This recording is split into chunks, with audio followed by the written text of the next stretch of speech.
Good morning. Breaking overnight. Pakistan and Afghanistan have declared a desperate 48-hour ceasefire after the deadliest border clashes in years killed dozens. I'm Remo, and this is the Daily Signal for October 16, 2025. Stay tuned for the rest of the stories. Unfiltered.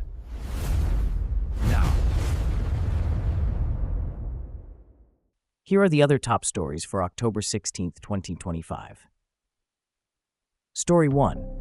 Disturbing video emerges showing Hamas fighters executing Palestinians accused of collaborating with Israel.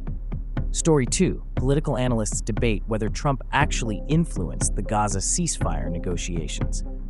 Story 3. The U.S. passport drops out of the world's top 10 most powerful list for the first time in 2 decades. Story 4. Madagascar citizens demand basic electricity as they await the end of President Raulina's era.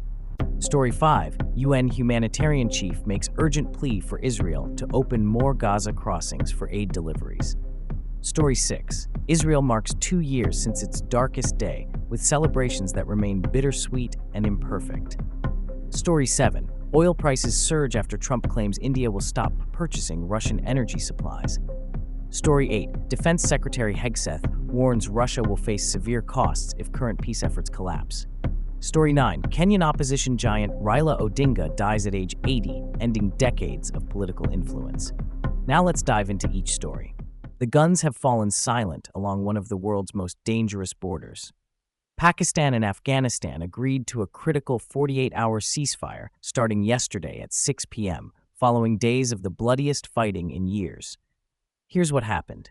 Pakistani forces conducted targeted airstrikes against Taliban positions in Kandahar province after multiple infiltration attempts. The Taliban fought back hard. Over 200 militants have been killed since early October, with dozens more casualties on both sides. The ceasefire came after desperate appeals from Saudi Arabia and Qatar, who feared the violence could spiral completely out of control. Pakistan's foreign ministry says the Taliban requested the pause, though both sides are pointing fingers about who started the escalation. Why this matters to you? This border conflict threatens regional stability and could provide opportunities for ISIS and al-Qaeda to gain footholds. The 48-hour window is fragile. If talks fail, we could see renewed fighting that destabilizes the entire region. A shocking video has surfaced showing Hamas fighters executing Palestinians they accused of collaborating with Israel.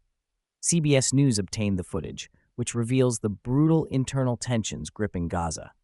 The executions highlight Hamas's iron grip on Gaza and their willingness to eliminate anyone suspected of providing intelligence to Israel. Human rights organizations are calling this a war crime and evidence of Hamas's authoritarian control over the civilian population. This connects to broader patterns we're seeing across conflict zones. Armed groups turning their weapons on their own people when they feel threatened. The video provides disturbing evidence of how Hamas maintains power through fear and violence. The international community faces a difficult question. How do you provide humanitarian aid to Gaza civilians while avoiding support for a regime that murders its own people? Political analysts are questioning whether President Trump actually influenced the recent Gaza ceasefire, as some of his supporters claim. Vox reports the evidence remains unclear and largely speculative. Trump's team points to his Middle East diplomatic experience and behind-the-scenes contacts. Critics argue he's taking credit for negotiations he wasn't involved in. The reality? Most ceasefires result from complex diplomatic pressure involving multiple countries and organizations. Here's the key detail. No major news outlet has confirmed Trump played a direct role in the current ceasefire negotiations. The Biden administration and international mediators like Egypt and Qatar appear to have led the actual diplomatic efforts. This matters because it shows how former political figures can claim credit for international developments without clear evidence. As voters, you need to demand proof, not just political talking points. For the first time in 20 years, the U.S. passport has fallen out of the world's top 10 most powerful passports. The Guardian reports this historic shift reflects changing global diplomatic relationships. Passport power measures how many countries you can visit visa-free. The U.S. decline likely stems from deteriorating diplomatic relations, policy changes, and other countries restricting American travel access. Countries like Singapore, Germany, and Japan now offer their citizens more visa-free travel options than America provides. This isn't just about convenience. It reflects America's diminishing soft power and diplomatic influence globally. For American travelers, this means more visa applications, higher travel costs, and longer planning times for international trips. It's a tangible sign of how domestic political decisions impact your daily life and opportunities. We don't want power, we want light. That's the desperate cry from Madagascar citizens as they await the end of President Rajolina's era. Al Jazeera reports widespread frustration over basic infrastructure failures. Madagascar faces chronic electricity shortages, with millions lacking reliable power for homes, schools, and businesses. Citizens are demanding practical improvements over political promises. This story represents a broader African challenge. How do you build functional infrastructure while managing political transitions?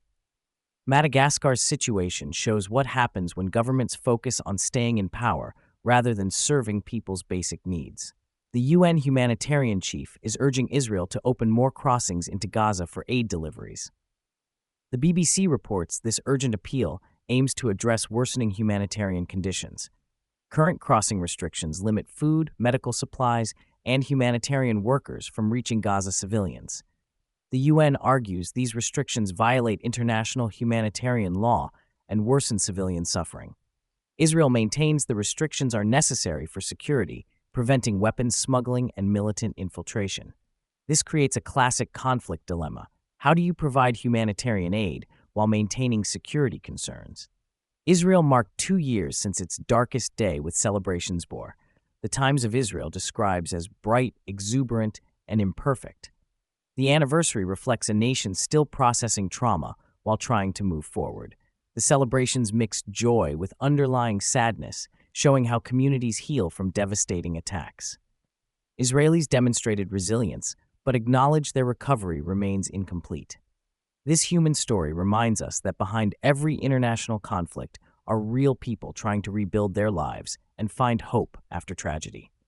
Oil prices jumped after Trump claimed India will stop buying Russian energy supplies. Bloomberg reports markets reacted immediately to the potential supply disruption. If India actually reduces Russian oil purchases, it could tighten global energy markets and raise prices worldwide. However, no official confirmation exists from Indian government sources about this policy change. Trump's statement demonstrates how political rhetoric can move energy markets even without confirmed policy changes. Your gas prices could be affected by political claims that may not even be true. Defense Secretary Hegseth warned Russia will face severe costs if current peace efforts collapse. The New York Times reports this represents escalating pressure on Moscow to engage seriously in negotiations. The warning suggests the U.S. is prepared to increase military aid to Ukraine or impose additional economic sanctions if Russia refuses diplomatic solutions. This raises the stakes for ongoing peace talks. The message is clear. America won't allow Russia to stall negotiations indefinitely without consequences. Kenyan opposition leader Raila Odinga died at age 80, ending decades of political influence across East Africa. The Guardian reports his death marks the end of an era in Kenyan politics. Odinga shaped Kenya's democratic development through multiple presidential campaigns and opposition leadership. His death will likely trigger significant political realignments within Kenya's opposition movement. 3 major themes emerge from today's stories. First, regional conflicts are intensifying globally, from Pakistan, Afghanistan, to Gaza, to Russia, Ukraine. These aren't isolated incidents, but part of a broader pattern of international instability. Second, information warfare is everywhere. From Trump's unverified Gaza claims to social media videos of Hamas executions, we're seeing how information becomes a weapon in modern conflicts.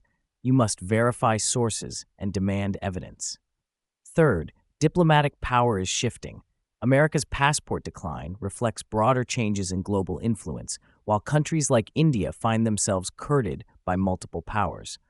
The world is becoming more multipolar, and traditional alliances are evolving. Here's what this means for you. travel will become more complex for Americans. Energy prices remain volatile due to geopolitical tensions, and international conflicts increasingly affect domestic politics and daily life. Stay informed, verify information, and remember that today's international developments will shape tomorrow's opportunities and challenges. This has been the Daily Signal. I'm Remo. Stay curious, stay informed, and we'll see you tomorrow with the latest news that matters to your life. Unfiltered.